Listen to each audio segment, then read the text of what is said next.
नमस्कार, capital TV देख रहे हैं आप। मैं हूं आपके साथ पूजा। पश्चिम बंगाल की हवा बदल रही है और 2026 का चुनाव आते आते ममता बनर्जी के चेहरे पर जो बेचैनी, जो घबराहट, जो असुरक्षा दिख रही है, वो बताती है कि इस बार लड़ाई सिर्फ सत्ता की नहीं, बचाव की है। और इस चुनाव में ममता बनर्जी का सबसे बड़ा संकट एसआईआर है। ममता बनर्जी एसआईआर को लेकर इतनी डरी है कि वो खुली सभा से कह रही है कि चुनाव आयोग ने एसआईआर अमित शाह की चाल के तहत शुरू किया और दावा कर रही है कि अगर तृणमूल कांग्रेस इस प्रक्रिया में रुकावट डालती तो राज्य में राष्ट्रपति शासन लगा दिया जाता। लेकिन असली सवाल यह है कि ममता को एसआईआर से इतना डर क्यों लग रहा है? क्यों चुनाव से पहले ममता बनर्जी इतनी परेशान है और बीजेपी ने ममता को कैसे घेर लिया है? 2026 के बंगाल चुनाव में टीएमसी आखिर पहली बार डिफेंसिव मोड में क्यों आ गई है? तो आज इसे ही समझेंगे और चर्चा के लिए मेरे साथ स्टूडियो में मौजूद हैं कैपिटल टीवी के editor in chief doctor Manish Kumar. Doctor साहब, बहुत बहुत स्वागत है आपका। धन्यवाद। 2026 में पश्चिम बंगाल में चुनाव, लेकिन उससे पहले एसआईआर, कैसे ममता बनर्जी की बेचैनी बढ़ रही है? देखिए, एसआईआर ही नहीं बल्कि ममता बनर्जी की पूरी पॉलिटिक्स ही अपसाइड डाउन हो गई है जी। बंगाल के चरित्र को एक बात आप समझ लीजिए, जो पावरफुल होता है बंगाल उसी के साथ खड़ा हो जाता है। आप अगर वीक है तो बंगाली आपके साथ खड़े नहीं होंगे। ये इतिहास रहा है।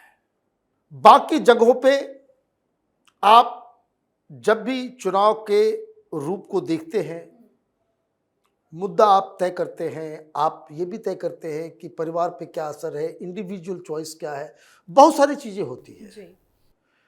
बंगाल और खास करके उसका रूरल इलाका, वहाँ इंडिविजुअल नहीं, परिवार नहीं, वो गांव एक यूनिट होता है। ये फला गांव ये टीएमसी का गांव है, ये फला गांव ये जो है वो बीजेपी का गांव है। ये ट्रेडिशन चला आ रहा है। अब हुआ क्या है, इस चीज को ग्राउंड में कैसे सिचुएशन बदला है, ये दो चीजें जिसको समझना जरूरी है। एक, loss of face. Mamata Banerjee has lost that shine कि ममता बनर्जी बहुत जुझारू, मोदी को झुका देने वाली, और कुछ गलतियां पिछले चुनाव में बीजेपी की तरफ से भी हुई। झगड़ा होता था, सब कुछ होता था, फिर भी प्रधानमंत्री मोदी से अगर की मिलती थी, वो कभी आम दे गई तो कभी सॉल दे गई। और ये बीजेपी समझ नहीं पाती थी कि ममता बनर्जी वहां भाषण दे रही है कि प्रधानमंत्री को हम नहीं मानते हैं, वो प्रधानमंत्री, और आप सारी चीजें करते हैं लेकिन प्रधानमंत्री फिर भी जो है उनसे मिल लेते हैं। ये पावर है ममता का। आपको याद होगा पिछली बार जब चुनाव हुआ उससे पहले वो एक तूफान आया था और उसके प्रबंधन के लिए प्रधानमंत्री मोदी वो बंगाल भी गए और उड़ीसा भी गए। बीच मीटिंग से उठ के चल दी, इसलिए नहीं कि उनको कुछ मदद नहीं चाहिए, वो ये दिखाने के लिए मैं नहीं डरती मोदी से, मोदी मेरा कुछ नहीं बिगाड़ सकते।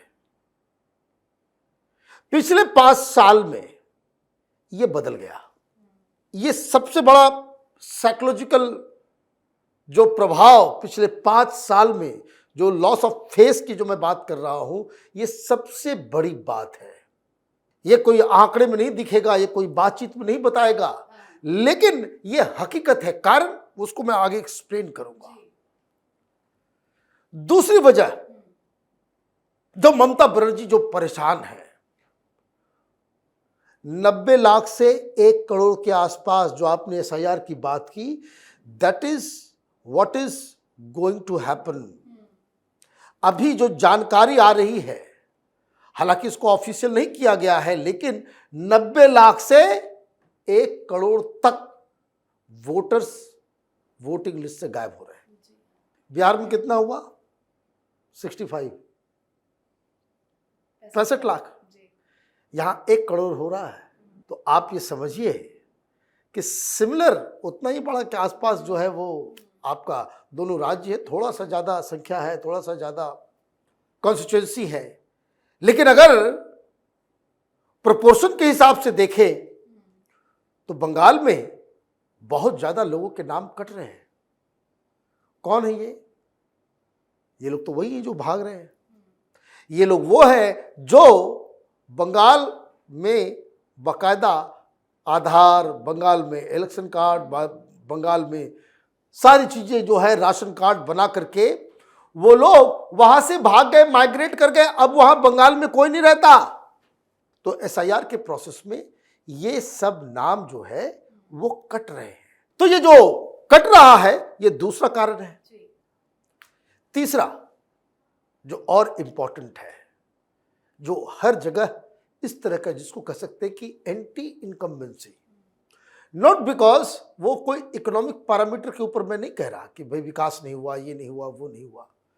She is running some good, जो लोकल स्तर पे जो लोगों को फायदा पहुंचाने वाला जो है एक दो अच्छी अच्छी योजनाएं चला रही है। लेकिन एंटी इनकम्बेंसी किस बात को लेकर के है? भ्रष्टाचार। पिछली बार जब चुनाव हो रहे थे बीजेपी आरोप लगा रही थी, लेकिन बताने के लिए कुछ नहीं था, बताने के लिए सबूत नहीं थे।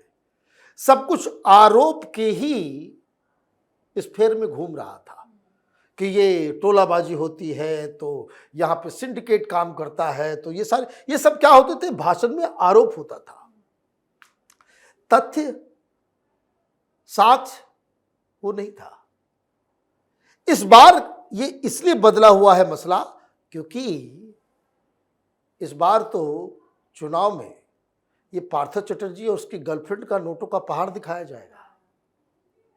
That is a big difference. ये बताया जाएगा कि भाई पार्थ चटर्जी तो जेल गया, ममता बचा नहीं सकी। इनका बहुत ही फेवरेट है ना वो मंडल, अनुव्रत मंडल, उसको भी जेल में डाल दिया, उसको बचा नहीं सकी। इस तरह के 8-10 बड़े नाम जिसे ईडी सीबीआई ने जेल में डाल दिया, उसको ममता बचा नहीं सकी।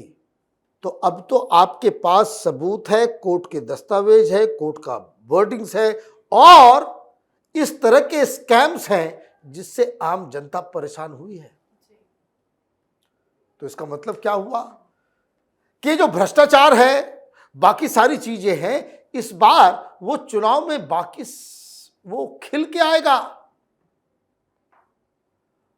और चौथी जो सबसे बड़ी बात है कि जो बांग्ला प्राइड, मां, माटी, मानुष, ये वो जो ममता बनर्जी का पूरा एक भद्रलोक इंटेलिजेंसिया जो कलकत्ता में बैठ करके वो नैरेटिव तैयार करता है, यही वामपंथियों से जब हटा, ममता से सटा, तो ममता बनर्जी चुनाव जीतने लग गई। आज हकीकत ये है कि यह भद्रलोक वो ममता बनर्जी से अब तौबा कर रहा है। क्यों?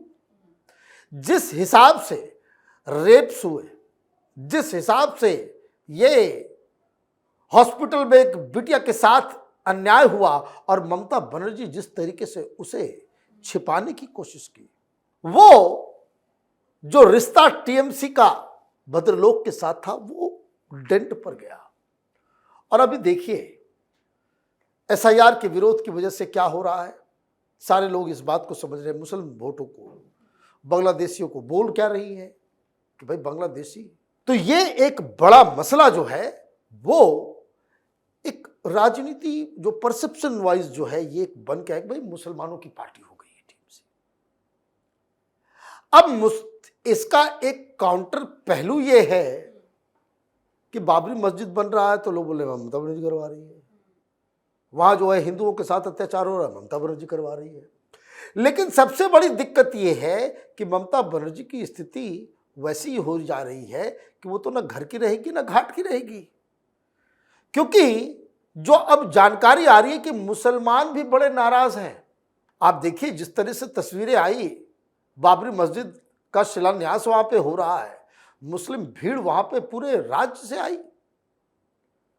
300 करोड़ का टारगेट है, सब पब्लिक दे रही है, पब्लिक वहां अभी भी उमड़ घुमड़ रही है, वहां पे पहुंच रही है। क्या कह रही है? मुसलमानों को यह लगता है कि ममता बनर्जी में अब दम नहीं है, जो बात मैंने कही पहले। ताकतवर होना जरूरी है, तब तो आपके साथ लोग आएंगे।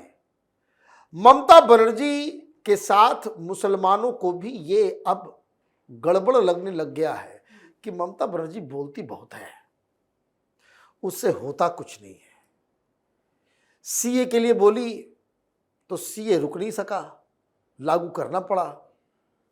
वक्फ के मामले में फिर हमें जो है मुंह की खानी पड़ी। अंत तो गत्वा हमको अब तो उनकी दिक्कत ये है कि भाई उनका वक्फ बचा, कहीं रजिस्ट्रेशन सबसे कम बंगाल में हुआ, डेट लैप्स कर गया, वक्फ का जो है सबसे कम रजिस्ट्रेशन हुआ है, इस आशा पे कि ममता बनर्जी कुछ नहीं होने देगी हमारे वक्फ की संपत्तियों को। लेकिन अब ममता बनर्जी ने भी हाथ खड़े कर दिए, मुसलमान उससे भी नाराज है। कहने का मतलब यह है कि जितने भी मुद्दे मुसलमानों के हैं, ममता बनर्जी शुरू में उनको अपनी तरफ खींचने के लिए बड़ी बड़ी बातें तो कर देती है, लेकिन फिर वो डिलीवर नहीं कर पाती। तो ममता बनर्जी एक तो वीक लीडर की तरह उभर रही, जो 2021 में नहीं थी। ममता बनर्जी को एक बहुत खतरनाक किस्म का एंटी इनकम्बेंसी पीछा कर रहा है, जो 2021 में नहीं था। Loss of face, Mamata Banerjee के खिलाफ तमाम तरह के जो आरोप, उसके सबूत नहीं थे, इस बार है। और सबसे बड़ी चीज, जो ममता बनर्जी का जो 100% वोट बैंक मुसलमानों का था, उसमें जो क्रैक पड़ रहा है, यही ममता बनर्जी के लिए मुसीबत खड़े कर रहा है।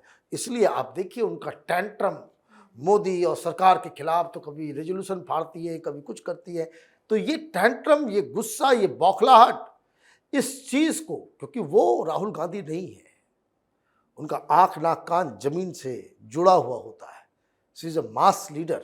और इसलिए अभी जो बौखलाहट नजर आ रही है, उनको भी साफ साफ नजर आ रहा है कि इस बार का चुनाव उनके लिए, उनकी लाइफ का सबसे टफ चुनाव। जी, बहुत बहुत धन्यवाद सर समझाने के लिए। धन्यवाद। तो पश्चिम बंगाल विधानसभा चुनाव में कुछ महीनों का ही समय बाकी है। बीजेपी, कांग्रेस और तृणमूल कांग्रेस पार्टी तैयारियों में जुट गई है, जिसके कारण राज्य की राजनीति में लगातार उतार चढ़ाव भी देखा जा रहा है। ममता बनर्जी जिस स्पेशल इंटेंसिव रिवीजन पर चीख रही है, वही उनकी सबसे बड़ी बेचैनी का कारण है, क्योंकि वो जानती है कि फर्जी वोटर हटेंगे, डुप्लीकेट कार्ड कटेंगे, घुसपैठिए वोट बैंक का गणित बिगाड़ेगा, बूथ कैप्चरिंग की पुरानी रणनीति खुल जाएगी। इसीलिए ममता ने सीधे हमला बोला कि ये अमित शाह की चाल है, तो आने वाला चुनाव ममता के लिए बड़ी संकट पैदा कर सकता है। तो इस पर आप भी अपनी राय कमेंट करके लिखिएगा। देखते रहिए कैपिटल टीवी। नमस्कार।